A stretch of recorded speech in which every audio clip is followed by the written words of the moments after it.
This is Cruise Radio. I cruise a lot, and I always sail with travel insurance. You should too. Get a free quote today at tripinsurance.com. Here we go. Broadcasting from the tripinsurance.com studios in Jacksonville, Florida. This is Cruise Radio. Hey, Doug, I'm coming to you from Woodstock, but how are things there? You're actually, if I'm not mistaken, in Venice today. Yeah, I'm in Venice, Italy, right here in the little patio outside the hotel, trying to keep it down a little bit because it's very late at night and people are sleeping. We had a crazy day today over at the shipyard at Malfalcone, I think you pronounce it, about 2 hours from here, where we got to tour the Sun Princess, which is about 80% done right now. And I was here 6 months ago, as you remember, and it's just so crazy seeing the ship from the infancy stages to it basically being about ready. A cool opportunity for sure. Well, I definitely can't wait to see that. And for listeners, the sound may be a little bit spotty because we are doing this transcontinentally. So, bear with us. So we'll jump right to news then. And our first one here is, it looks like Margaritaville at Sea has doubled their fleet. Yeah, this might be the most surprising news of the week as far as I'm concerned. But the company behind Margaritaville at Sea purchased what was the Costa Atlantica, and they changed its name to the Margaritaville at Sea Islander. So they already had the Paradise. Now they have the Islander. And the original ship still will be sailing out of Palm Beach, but this new edition will do trips out of Tampa. It right now is over in Europe getting some extensive renovations done. But starting in mid-June, she'll be doing 4 and 5 night sailings that'll go to Key West and Cozumel and Progreso. You can actually start booking it now. The site is open and it's, got lots of pictures of the ship and everything in there, and they're taking reservations. And if you're looking to price this, so I just did a quick check, and a 4-night sailing to Cozumel on the Islander for the middle of June will cost you anywhere from $461 per person for what they're calling a cozy interior, all the way up to $1,553 per person for a grand terrace corner suite. So, this ship does have a wider variety of staterooms, including suites and things that you will not find on their other ship. Basically, this ship is a big step up for them. And Carnival Cruise Line made a move this past week. Yeah, the nickel and dime crowd broke out their pitchforks and stormed the castle because Carnival was at it again. And part of the reason that this was a problem is the way they kind of handled it. But let's go back a little bit. This time, it's specialty restaurants. And honestly, some of these changes are borderline brilliant. I mean, for example, in both the Steakhouse and Rudy's Sea Grill, the price is only going up $1. So it's going from like $48 to $49 per person. Most people wouldn't even notice that. But if you multiply that single dollar by the number of people who, will enjoy those venues on any given cruise, it definitely adds up. So I understand why they did it. But some of the other increases are definitely pricier. For example, Cucina del Capitano is going from $18 to $25 per person, which seems kind of steep, honestly. The chef's table is also going up, but how much you pay for that's going to depend on what ship you happen to be on. I've done the chef's table on several different Carnival ships, and this price discrepancy makes sense to me because, some of them do a far more elaborate dinner. They have it in a far more, elaborate setting. And so it makes sense that you're going to pay more for those than you might for one on the older ships where they do a different program. The old price for the chef's table was between $80 and $99, depending on the ship. Now, the price will go from $99 to $150. And honestly, while that sounds like a lot, I have to say that it wouldn't stop me from booking. I think the chef's table is a really amazing experience and everybody should do it at least once. I've gotten to the point where I try and do it anytime I'm on a new ship because I want to see what it's like. Now, the reason that this really upset people was usually when cruise lines in general, and certainly Carnival in particular, when they make a price increase, they'll do this. They'll say, let's say the gratuities are going up.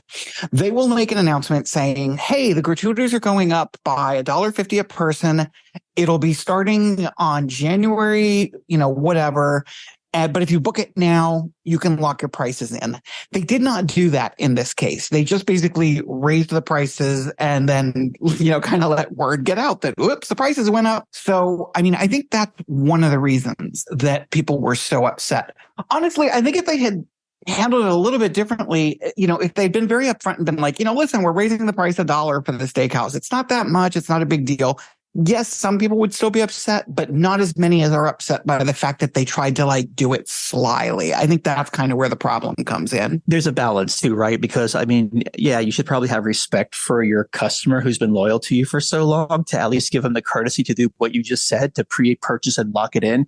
But on the other side, if, I don't know, Ruth, Chris, Outback, whatever, if they raise their price, they don't have to tell you in advance, Totally. That's really true. I mean, I guess, a little bit of the difference is that those are not pay one price venues. If I go to a steakhouse on land, I'm going to pay based on what I'm ordering. So it's almost impossible if they raise the prices, you're not going to notice because it's your overall bill. Whereas on a cruise ship, when you go to the steakhouse, whether it's Carnival or Norwegian or wherever, you are usually, unless you're going a la carte, which you can do, you're usually paying one price. So it's very noticeable when that one price goes up. And one more Carnival story here. It involves Carnival Panorama and losing a signature feature. Yeah, it's interesting. This is the Carnival Panorama, like you said, and this ship has had a rough go of it lately. Regular listeners will recall that a while back, the ship started having propulsion issues, which basically cut its speed in half. They had to cancel a few sailings and send the ship for repairs. But because she's over 1,000 feet long, there weren't dry dock facilities available in California, which could accommodate her. So they looked around and they're like, okay, we'll send her to Oregon. So off to Oregon, the ship went. But in order to get to that facility, part of the whale tail, which, is the signature of every Carnival ship. You can always tell a Carnival ship because of that. Part of it had to be removed in order for the ship to have enough clearance to get under the bridge that they needed to get to, or several of the bridges actually, in order to have repairs made. But fear not, this is a temporary thing. Once the repairs are completed and she's ready to go again, the whale tail will be restored. It's kind of interesting, though. This is the second This is the second story we've done in the last year or so about a whale tail being missing, because obviously there was I think it was the Carnival Freedom, whose tail caught fire, and for a while it was sailing without one, but it has since been restored. So, it's iconic. I mean, when you think of Carnival Cruise Line, you think of, you can tell the shape. You see it coming down, you see that whale tail, it's a Carnival ship because it is iconic. So Celebrity Ascent was recently christened in Port Everglades. I wonder. I know the proper present to get for a baby at a christening, but I don't know what you're supposed to get a ship for her christening. In any case, that's the big event that Celebrity marked this week. The proceedings were overseen by two sets of siblings, because first there's the captains who will split the duty on the Ascent, which is Dimitri and Tassos Kavasas, and I'm sure I butchered their name, and I apologize for that. Please don't send anybody out to hurt me. And then, because this whole story is like something out of one of those old Doublemint gum commercials, we also had a pair of sisters, thanks to the godmothers of the ship, which are Sandy Yawn, who is kind of better known as Captain Sandy from the Below Deck franchise on Bravo, and her sister, Michelle Dunham, who's the founder of the School of Autism, which happens to be located right in your neck of the woods in Jacksonville. The ship had its christening. Everything went great. And then they left on their inaugural sailing from her new home port of Fort Lauderdale. So right now, there are people on there enjoying that new ship smell with the brothers and the sisters. They should do some kind of special event where they bring, these people are not twins, but they should bring as many twins as they can on and get some publicity out of a whole photo shoot with a cruise ship filled with twins. I think that would be a blast. Back in the good old days, we'll say before 9/11, you could actually stand at the cruise pier and jump on a cruise ship just right before it departs if someone doesn't show up. And Holland America is launching a program, but it's not that easy. No, but it's kind of cool. So this is sort of if you want to fly standby, except on a cruise ship. So the way it works is this. If you go on Holland America's site, they have a list of all of these different ships that you can jump on. It's called hollandamerica.com, and it's their standby program. And there are dozens and dozens of different sailings. Well, let's say you want to try and go on one of these trips and you want to get a really good price. So let's just pick right here, sailing out of San Diego on January 6th of 2024. They have a 7-day Baja Peninsula sailing. It's round trip out of San Diego on the Koningsdam. Let's say that you want to try and get on that, but you don't want to pay full price. You get on their standby list. If you are accepted on the standby list, you pay $49 per person per day for the first 2 guests. You have to pay when you are approved on the list, even if it's like months in advance, you pay at that time the entire price. If about a week before that sailing, they will let you know if you were accepted. If you were accepted, then, you've already paid, you go, you get on the ship, blah, blah, blah. If you do not make the cut and don't get on the ship, then they refund you the money. Now, here's the catch.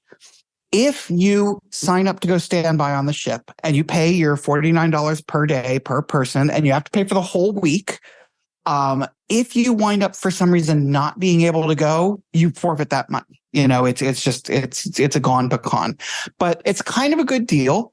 3rd and 4th guests in a room, basically cruise free. You still have to pay their taxes and port fees, which by the way are also additional on the $49 a day.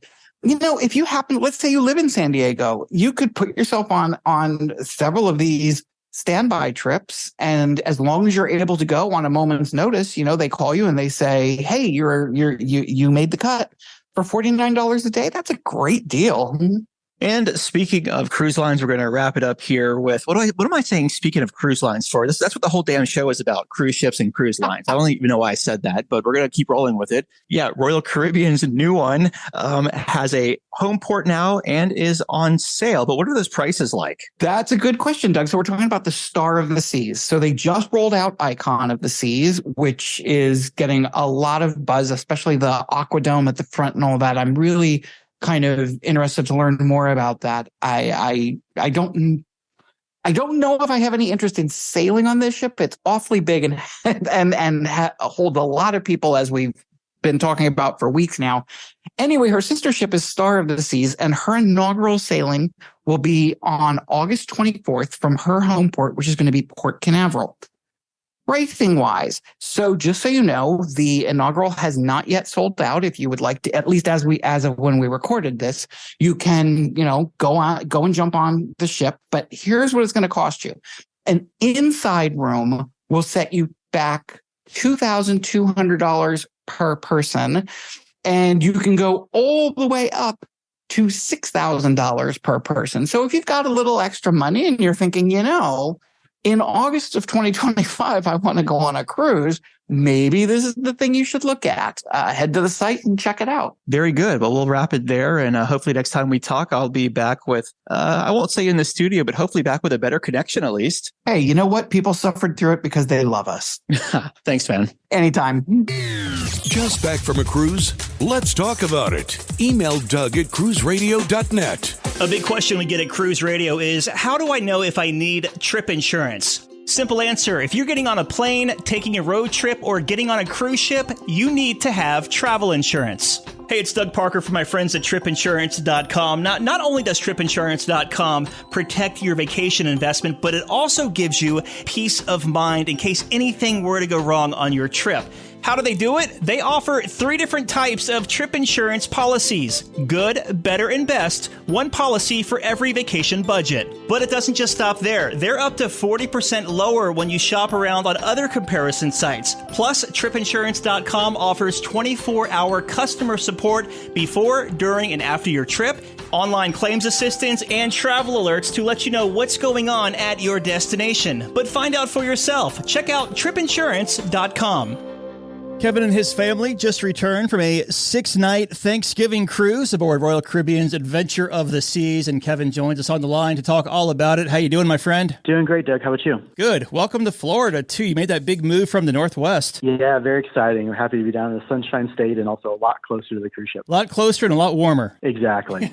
So you did this 6th night on Adventure of the Seas, which is based out of Port Canaveral. You're down in the Orlando area, so not too terribly far from the port. But before we get to the ship itself, we'll take a step back here. Give me some pre-cruise thoughts. What made you want to book this 6th night Thanksgiving cruise on Adventure? Well, first off, is close to home at that point. Really close to where we live now, and we enjoy Thanksgiving cruises in general. And it was a great price, great deal, and great itinerary. So we're really looking forward to it. We still jumped over to Cape Canaveral the night before, just that way we were close to the ship. And because you never know what can happen. Florida weather can get crazy at times too. Yeah. So you make your way to Port Canaveral and you go to embark Adventure of the Seas. How was the embarkation process, and what terminal is Adventure using now? Adventure's using Terminal 5, so I guess that's Royal Caribbean's kind of older terminal. Mm-hmm. One big tip on that one was, I honestly didn't expect it to take too terribly long in traffic from our hotel, which normally showed to be a 5-minute drive, ended up being almost 45 minutes from our hotel to the parking garage. The entryway into Terminal 5 uses the same entryway as Terminal 6, and the Carnival Vista was also going out that same day, and so the line was just really slow. So anyone that's headed that direction, whether it's Carnival or Royal Caribbean, definitely would recommend having extra time just in case traffic is super slow, whether you're parking the car or whether you're using Uber or Lyft. How was it once you got to the port, you got parked? How was the embarkation process? It was really quick. So, the way they have it set up there is, if you do park, you actually drop off your luggage on the first floor before you actually head up to parking.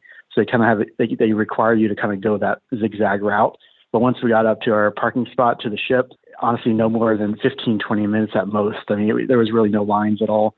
Check-in itself, really smooth. Security itself, really, really smooth. And then right on to the ship. Was this your first time on Adventure? It was. So we've sailed some of the sister ships in that class. So it looked, very similar. However, it was our first time actually on Adventure. So you walk on board the ship. What were your first impressions of Adventure? It's a really nice ship. I mean, even though it's definitely not their newest and latest and greatest ship, right? It's not Icon or Wonder or any of that stuff. It doesn't have all the bells and whistles, but you can tell they really do a good job keeping it up. It has plenty of spaces for everyone, a lot of different activities to do. So we were pretty impressed. And you make your way to your stateroom. What kind of stateroom did you book for this 6-night cruise, and what did you think of it throughout the week? It was really nice. So we had a junior suite up on deck 10 on the right side of the ship. It was good. I mean, it was, so one caveat, I guess it was a handicap accessible room. We didn't necessarily need that, but that was the only thing that was available in that class when we were booking. And it remained full the entire time. I think this ship had been sold out actually for, several months, I think, just because of the fact that it was a, Thanksgiving sailing and pretty popular time. But, the junior suites on the Royal Caribbean are wonderful. I mean, there's usually plenty of space. I think they're the only ones in Royal Caribbean that even have like a walk-in closet,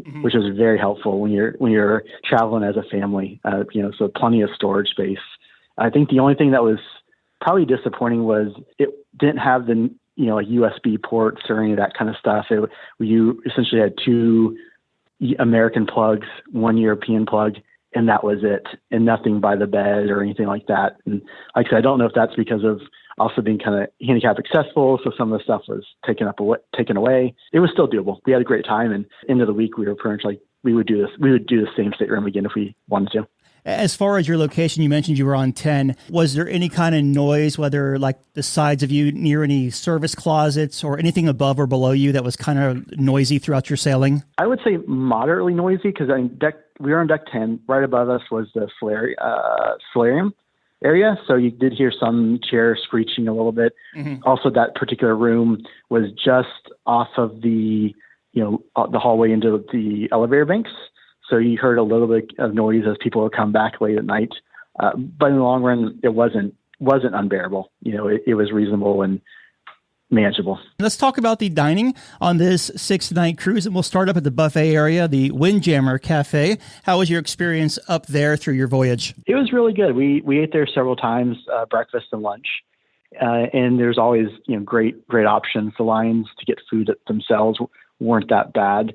I think probably the biggest problem were in some of the sea days and some of the just busier times. It was really hard to find a seat. It was super congested, especially in the seating area.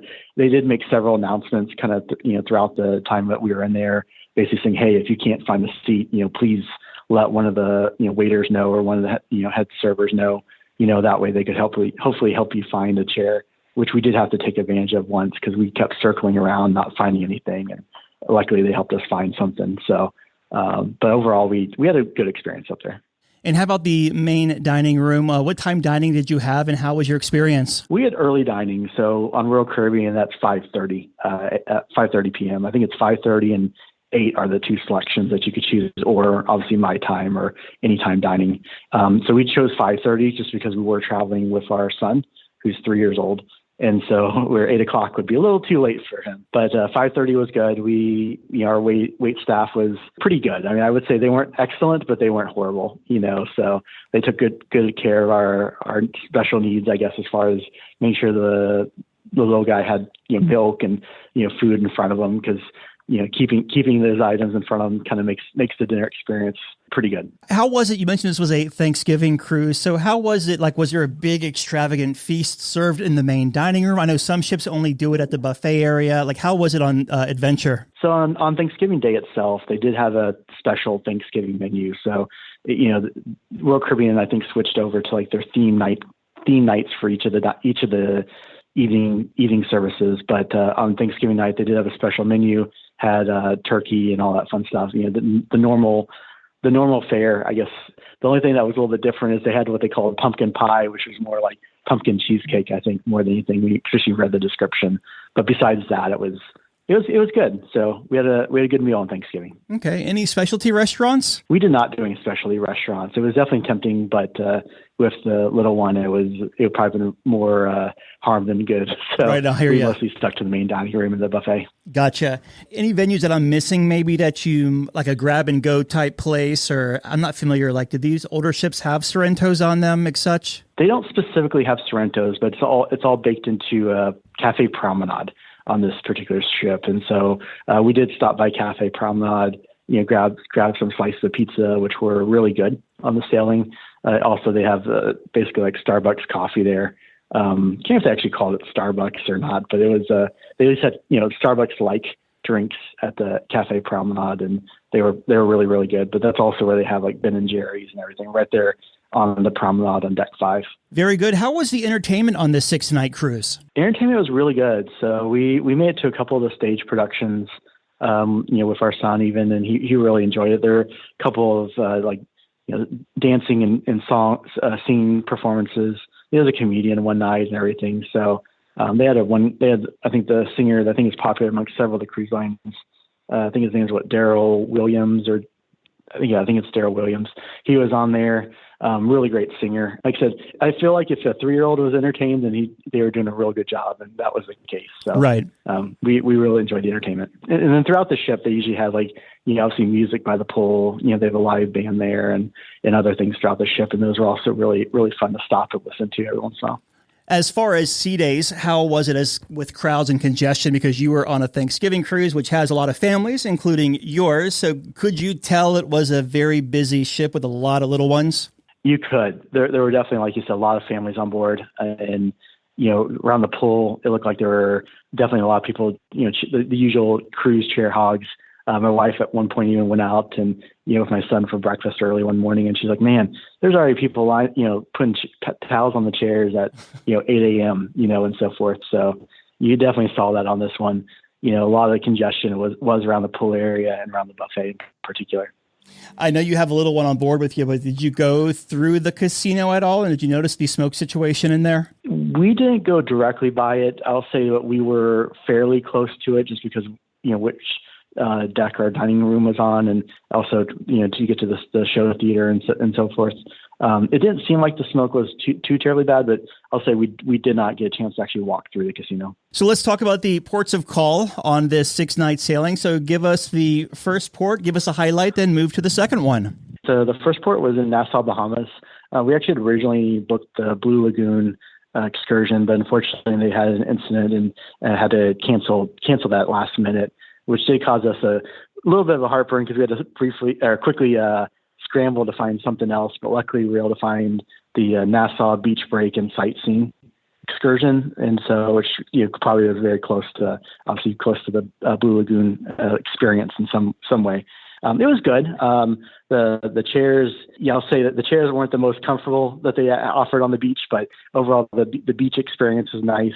they did provide a small little lunch, which was good. And, it was overall, it was a good experience. So we had a good time there. And it's also kind of neat to see as we got back, they dropped us off kind of right by the port, and to get to see the new port terminal there in Nassau. And you could tell it has really been expanded and looks pretty nice. So lots to do there for sure. And then after Nassau, where'd you go? We went to Puerto Plata, Dominican Republic. It's also, I guess, the same port that Carnival calls Amber Cove, but all the other cruise lines call it Puerto Plata. Also, again, we had a real good time there. Did another beach day. Obviously with the little guy, it's beach days are usually kind of the easiest one, and especially for attention spans and so forth. So we did the Ocean World Day Beach Pass. So that one, I'm sorry, Ocean World Day Pass is what it was called. And there was a lot of different animal encounters that you could do. You'd have to pay extra for. So they had like dolphins you could go swim with, obviously, and they even had some sharks there, some sea lions. They had a beach area that was free and included. It's kind of like a protected area, so it was nice with the little guy because there wasn't a huge amount of waves. There was also they had a free sea lion show that you could see them kind of do tricks, and they had a bird exhibit, rainforest exhibit that you can walk through that was also included. Okay. And so it did not include lunch though, so that's one thing. But overall, again, it was a really good experience. That we had a great time with. Okay, so I want to back up for a second because this is where I get confused. So you say Puerto Plata, and you were mentioning Amber Cove. Is this like Norwegian goes to Puerto Plata, but it's a separate cruise port, the one where they ran aground last year? Was this the port that Carnival actually docks, like the Carnival Corporation built port that you went to, the Amber Cove, or was it the secondary one that's not affiliated with Carnival Corporation? So it's the one that's not affiliated with Carnival Corporation. Okay. So they are apparently not that far apart from what I understand, but they are two separate ports. There was actually a Norwegian ship docked to us in Puerto Plata.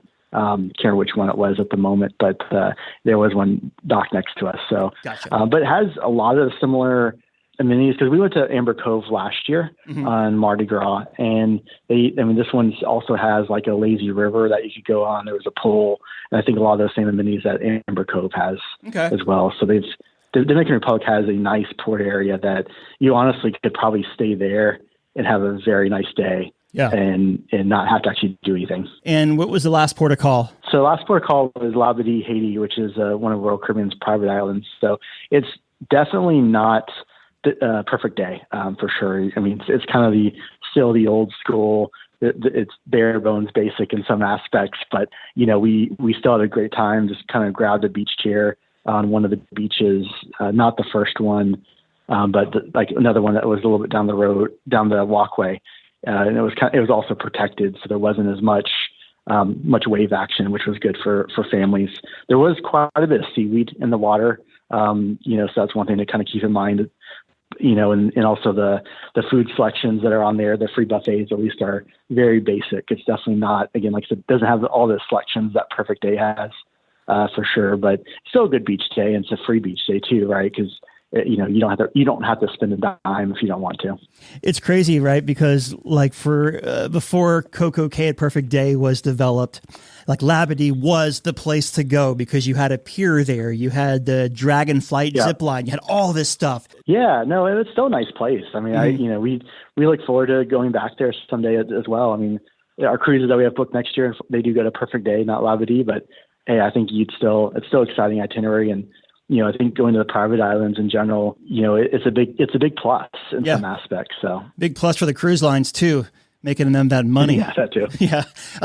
Did you notice if you're on Labadee and you have the drink package? I'm not sure if you did or not, but could you use the drink package on Labadee, or was it like some of those Caribbean islands, they have separate vendors and different agreements where you can't use the drink package on the island? Yeah, you can. So we didn't have actual drink package, but we have we're Diamond Plus members of Royal Caribbean. So one of the perks of there is that you get 5 free drinks up to, I think it's $14 if I recall. So I think some people call it the poor man's drink package in some aspects, but you can still use it on the island. I think I think Perfect Day as well was the same situation. You could use it on the island, but that's from past experiences. But from this one, Labadee, you could use it on the island.